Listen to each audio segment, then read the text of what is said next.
যে কাল থেকে এসে এখন পর্যন্ত বা আগামীকাল সকাল পর্যন্ত যারা আসবেন তারা যে পয়সাপাতি নিয়ে এসেছেন দেধারসে রাস্তাঘাটে খরচ করছেন, বলেন সেইটার ফল কি? ভুল বুঝিয়েন না। জাতিকে সঠিক পথ দেখানোর জন্য অনেক পয়সা খরচ করে জীবন বাজি রেখে উপস্থিত করার চেষ্টা করি। জাতির বিবেকের উপরে কোনো দল মাযহাবের কথা পেশ করতে চায় না, শুধুমাত্র কোরআন এবং সহিহ হাদিসের কথা পেশ করতে চাই, আকীদা আদর্শ সংশোধন করে পরকালমুখী করতে চাই। এই লক্ষ্যেই আপনাদেরকে বাংলাদেশের বিভিন্ন জেলা থেকে উপস্থিত হওয়ার জন্য অনুরোধ জানানো হয়েছে। আপনারা কষ্ট করে সেই কোথায় আপনার ফরিদপুর, মাগুরা, শরীয়তপুর, কোথায় আপনার সাতক্ষীরা, যশোর, ঝিনাইদহ, কুষ্টিয়া, মেহেরপুর, কোথায় আপনার চট্টগ্রাম, কোথায় সিলেট, কোথায় আপনার ব্রাহ্মণবাড়িয়া, কুমিল্লা, কোথায় আপনার রংপুর, লালমনিরহাট, নীলফামারী, কুড়িগ্রাম, পঞ্চগড়, ঠাকুরগাঁও, দিনাজপুর, জয়পুরহাট, বগুড়া, আপনারা বিভিন্ন জায়গা থেকে, ঢাকা, নরসিংদী, নারায়ণগঞ্জ, মানিকগঞ্জ, বাংলাদেশের বিভিন্ন জেলা থেকে এখানে উপস্থিত হয়েছেন। আপনাদের মৌলিক লক্ষ্য, আমাদের মৌলিক লক্ষ্য আপনাদেরকে পরকালমুখী করা। আপনাদের মাথার ভিতরে আমরা কোনো দল পেশ করে, কোনো মতামত পেশ করে সংকীর্ণতার দিকে নিয়ে যেতে চাই না। আপনাদেরকে আমরা বলতে চাচ্ছি, আপনারা আকীদা সংশোধন করুন, আদর্শ সুন্দর করুন, সহিহ হাদিস কোরআন মেনে চলার চেষ্টা করুন। যতক্ষণ পর্যন্ত শ্বাস আছে ততক্ষণ পর্যন্ত দুই একটা নেকি করার চেষ্টা করুন। শ্বাস বন্ধ হয়ে গেলে নেকি করার কোনো সুযোগ থাকবে না। সম্মানিত দিনী ভাই বোন, আমরা আপনাদের আজকের আলোচনার শেষ অংশে একটি হাদিস পেশ করছি। এক খেয়ালে আমার দিকে চেয়ে থাকবেন, কথার 19-20 হয় না যেন। সম্মানিত দিনী ভাই বোন, চলাচল বন্ধ করে আমার দিকে খেয়াল করুন। বুখারী মুসলিমের একটি হাদিস আপনার সামনে পেশ করি। আবু হুরায়রা রাদিয়াল্লাহু তাআলা আনহু বলেন, ইন্না রাজুলান আতান নবী সাল্লাল্লাহু আলাইহি সাল্লাম, একজন লোক রাসূলের কাছে আসলো। ফাবাসা রাসূলুল্লাহ সাল্লাল্লাহু আলাইহি সাল্লাম ইলা নিসাইহি, আল্লাহর নবী সেই লোকটিকে খাওয়ার জন্য পরিবারের কাছে পাঠিয়ে দিলেন। যাও তুমি আমার পরিবারের কাছে খেয়ে আসো। তার পরিবার বললেন কুন্না, আয়েশা বলছেন, তার স্ত্রীগণ বলছেন, আমরা বললাম মা না ইল্লাল মা, বাড়িতে আজকে পানি ছাড়া কোনো কিছু নেই। আমি যে আপনাদেরকে মাঝে মধ্যে বলেছি যে ঈদের মাঠে গিয়ে আল্লাহর নবী দেখলেন একটা বাচ্চা কাঁদছে। আল্লাহ নবী বললেন, কাঁদছো কেন? লোকটি বললে, আমি এতিম। আল্লাহ রাসূল বললেন, আমিও এতিম ছিলাম। ছেলেটিকে কোলে নিলেন, আয়টি খুশি হয়ে গেল। একেবারে নগদ ডাহা মিথ্যা। এ দেখেন রাসূল সাল্লাল্লাহু আলাইহি সাল্লাম তার পরিবারের কাছে একটি লোককে খাওয়ার জন্য পাঠালেন। তার পরিবার বলছেন, মা না ইল্লাল মা, আজকে আমাদের সাথে পানি ছাড়া কোনো কিছু নেই, বাড়িতে পানি ছাড়া কোনো কিছু নেই, বাড়িতে পানি ছাড়া কোনো কিছু নেই।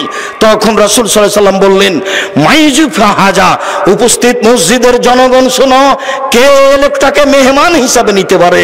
যে লোকটি আমার বাড়ি থেকে ফিরে আসলো, খাওয়ার ব্যবস্থা না থাকার কারণে আমার বাড়ি থেকে লোকটি ফিরে এসেছে, কে মেহমান হিসেবে নিতে পারে? কালা রাজুলুন মিনাল আনসার, আনা, আনসারীদের একজন লোক বললেন, আবু তালহা, জি আমি রেডি আছি, আমি বাড়িতে নিয়ে যাব। ফান্তালাকা বিহি ইলা ইমরাতিহি, তিনি মেহমানকে সাথে নিয়ে তার স্ত্রীর কাছে চলে গেলেন। তার স্ত্রীর কাছে চলে গিয়ে বলছেন, আকরিমি যাইফা রাসূলিল্লাহ সাল্লাল্লাহু আলাইহি সাল্লাম, ও আমার স্ত্রী শোনো, ইনি হচ্ছেন আল্লাহর নবীর বাড়ির মেহমান। আল্লাহর নবীর বাড়ি থেকে মেহমান খেতে না পেয়ে ফিরে এসেছে, তুমি এর খাওয়ার ব্যবস্থা করো, তুমি একে সম্মান করো। ফাকালাত, স্ত্রী বলছেন, মা ইনদানা ইল্লা কুতু সিবিয়ানি, বলেন কি, আমার বাচ্চার বেঁচে থাকার মাত্র একটু খাদ্য আছে, আর কোনো খাদ্য নেই। বাড়ির বাচ্চার বেঁচে থাকার মতো একটু খাদ্য আছে, আর কোনো খাদ্য নেই। তখন লোকটি বলছেন, আবু তালহা বলছেন, হাই তো আমাকে যেটুকু খাদ্য আছে সেটুকু রেডি করো। ওয়াসবেহি সেরা যাকে, তুমি তোমার বাতি ল্যাম্প জ্বালাও। ওয়া নাবেবি সিবিয়ানাকে, তুমি তোমার বাচ্চাদেরকে ঘুমিয়ে দাও। এ যা আরাদু, আশা, যখন তারা রাত্রে খেতে চাইবে, যখন রাত্রে খেতে চাইবে তখন তুমি বাচ্চাদেরকে ঘুমিয়ে দিবে। ফাহাইয়াত তোয়ামাহা, তিনি তার খাদ্য রেডি করা আরম্ভ করলেন। ওয়াসবাহাত সিরাজাহা, তিনি তার ল্যাম্প জ্বালালেন। ওয়া নাওমাত সিবিয়ানাহা, তিনি তার বাচ্চাদেরকে ঘুমিয়ে দিলেন। সুম্মা কামাত, তারপর তিনি দাঁড়ালেন। কান্নাহা তুসলেহ সিরাজাহা, মনে হচ্ছে যেন তিনি দাঁড়িয়ে এটা ল্যাম্পটা ঠিক করতে যাচ্ছেন, মনে হচ্ছে যেন তিনি দাঁড়িয়ে ল্যাম্পটা ঠিক করতে যাচ্ছেন। ফাত ফাত হো, তিনি ঠিক করতে গিয়ে কৌশলে ল্যাম্পটা নিভিয়ে দিলেন, অন্ধকার হয়ে গেল। ফাজালা লে ইরিয়ানিহে আন্নাহুমা, তিনি দেখাতে চাইলেন যে তারা দুইজন তার সাথে এক ওলানে খেতে আছে। তিনি দেখাতে চাইলেন তারা স্বামী স্ত্রী রাতের অন্ধকারে তার সাথেই খেতে আছেন, এইটা দেখাতে চাইলেন। রাসূল সাল্লাল্লাহু আলাইহি ওয়াসাল্লাম বলছেন, ও বাতা কয় আইনে, স্বামী স্ত্রী ক্ষুধার্ত অবস্থায় সকাল করলেন, কিছুই খেলেন না, বাচ্চাদের ঘুমিয়ে দিয়ে নিজেরা দুইজন না খেয়ে ওইটুকু খাদ্য মেহমানকে খাওয়িয়ে দিলেন। ফাগাদা ইলান নবী সাল্লাল্লাহু আলাইহি সাল্লাম, সকালবেলায় তিনি আল্লাহর নবীর কাছে চলে গেলেন। আল্লাহর নবী তাকে দেখে বলছেন, শোনো জাহেক আল্লাহ, তোমার কর্ম দেখে আল্লাহ হেসে উঠেছেন। আজাব আল্লাহু মিন ফালিকুমা, তোমাদের স্বামী স্ত্রীর কর্মতে আল্লাহ খুশি হয়ে গেছেন। আল্লাহ তোমাদের স্বামী স্ত্রীর কর্মতে খুশি হয়ে গেছেন। ফানজালাল্লাহু তাআলা, তারপর আল্লাহ তাআলা এই আয়াতটি অবতীর্ণ করলেন, ওয়া ইউসিরুনা আলা আনফুসিহিম ওয়ালাউ কানা বিহিম খাসাসা, তারা স্বামী স্ত্রী নিজেদের উপরে মেহমানকে প্রাধান্য দিলেন যদিও তাদের কাছে ক্ষুধা ছিল। সম্মানিত দিনী ভাই বোন, হাদিস তো বুখারী মুসলিম, কোরআন মাজিদ তো কোরআন মাজিদের আয়াত। জীবনে কি করলেন? অনেক পয়সা উপার্জন করলেন, খেয়ে তাকে শেষ করলেন। যা খেলেন তা পেশাব পায়খানা, যা পড়লেন তা পুরাতন হলো, যা দিলেন তা জমা থাকলো। হাদিস বুখারী মুসলিম।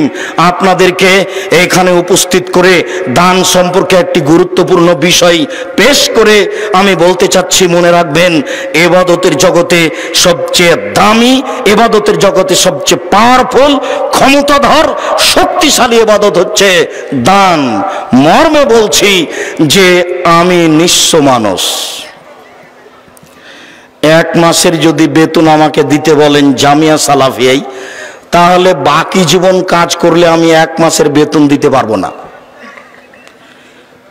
এক মাসে বেতন লাগে 12,15,000। তো 12,15,000 টাকা আমি বাকি সময় পর্যন্ত উপার্জন করতে পারবো, আমার উপার্জন দিয়ে তা আমার মনে হয় না। তাই আপনাদেরকে আমি বারংবার বলে থাকি যে আপনারা একটু দোয়া করবেন যে আল্লাহ জামিয়া সালাফিয়াকে তুমি কবুল করো। যদি উপরে কবুল হয়ে যায় তাহলে আর কোনো সমস্যা হবে না, কিভাবে হবে তা ভাববার বিষয় নয়। 2016 সালের 16 জুলাই রোজ শনিবার সকাল 8টার সময় বুখারীর দার্স দিয়ে এই জামিয়া সালাফিয়া ডাঙ্গিপাড়া তবা রাজশাহী চালু হয়েছে। এখন প্রায় 16 থেকে 18 থেকে 20 বিঘা জমির উপরে এই প্রতিষ্ঠান। আগামীকাল সকালে ঘুরে ঘুরে দেখবেন বাংলাদেশে আহলে হাদিসের সবচেয়ে বড় মসজিদ জামিয়া সালাফিয়ার বাইতুল হাম জামে মসজিদ। কিভাবে হয় তা আমি জানি না, তবে বিদেশি পয়সা দেওয়া হয় না, এ কথাই চূড়ান্ত। দু একজন আমাকে বলেছেন যে সৌদি আরব কুয়েতে একটু দরখাস্ত করলেই তো এই মসজিদের ব্যবস্থা করা হয়। তা আমি বলছি, বলেন কি, তারা এত বড় মসজিদ করার সাহস করতে পারে? 10 লক্ষ টাকা দিলে 14 বার ছবি চাইবে, ফটো চাইবে। 50,000 টাকা দিলে 100 বার ছবি দিতে হবে। তারা এত বড় কাজ করতে পারবে না। এই দেশের জনগণ এই মসজিদ তৈরি করবে ইনশাল্লাহ, তোমরা দেখে নেবে। আমি তাকে বললাম, যার ফল আপনারা দেখতে পাচ্ছেন, বাইতুল হাম জামে মসজিদ। সম্মানিত দিনী ভাই বোন, এখানে 1400 ছেলে মেয়ে পড়াশোনা করে, এখন তারা এই জামিয়ায় অবস্থান করছেন। এখানে 36 জন 37 জন শিক্ষক আছেন, 19 জন শিক্ষিকা আছেন, 24 জন কর্মচারী আছে। অনুরূপী রূপগঞ্জ, নারায়ণগঞ্জ, ঢাকায় আছে, তবে এখানকার তুলনায় সেখানে কম আছে। সম্মানিত দিনী ভাই বোন, আপনাদেরকে একবার উপস্থিত করে আমরা আমাদের আবেগটি, আমাদের পরিকল্পনাটি আপনাদের সামনে পেশ করতে চাই। আমাদের এই সম্মেলনে খরচ হয় সাধারণত গত বছরের হিসাবে 12,40,000 টাকা খরচ হয়েছে। সব আপনাদের এই জামিয়া সালাফিয়া প্রতিষ্ঠান খরচ করে। যদি সবই প্রতিষ্ঠানকে খরচ করতে হয় তাহলে প্রতিষ্ঠান ক্ষতিগ্রস্ত হবে। মর্মে আমি আপনাদেরকে আন্তরিকভাবে অনুরোধ জানাই, সম্মানিত দিনী ভাই বোন, আপনারা যারা অর্থ সম্পদ জামিয়াকে অন্তর থেকে ভালোবাসেন, বেশি দান করতে যাচ্ছেন, নেবরাস অফিসের পিছনেই আপনারা অফিসে গিয়ে দান করেন, রসিদ নেবেন। ঢুকতে দেখবেন হাতের বামে মনে হয় তারা অপেক্ষা করছে, সেখানে আপনারা দান করবেন। আমি আপনাদেরকে বৈঠকি দান করার অনুরোধ রেখে ছেলেরা আপনাদের কাছে যাচ্ছে, কোনো দিনী ভাই, কোনো দিনী বোন এই বৈঠকি দান থেকে বিরত থাকবেন না। সকল দিনী ভাই বোনকে আমি আন্তরিকভাবে দান করার জন্য অনুরোধ জানাচ্ছি। আমি আমার পক্ষ থেকে অল্প কিছু আপনাদের বৈঠকি দানে দিলাম। যারা এখানে উপস্থিত আছেন মঞ্চে, তারাও এ দানে অংশগ্রহণ করবেন। সকল দিনী ভাই বোনকে দান করার আন্তরিকভাবে অনুরোধ জানিয়ে কেউ বঞ্চিত হবেন না। ওই হাদিসটাকে মানতে গিয়ে যে যতটুকু দিল সে ততটুকু পাবে, যে যতটুকু দিল না সে ততটুকু ক্ষতিগ্রস্ত হবে। যা খাবেন তা নষ্ট হবে, যা দিবেন তা জমা থাকবে। যেইটুকু না খেলে চলবে না সেইটুকু শুক্রবার সকাল পর্যন্ত রাখবেন।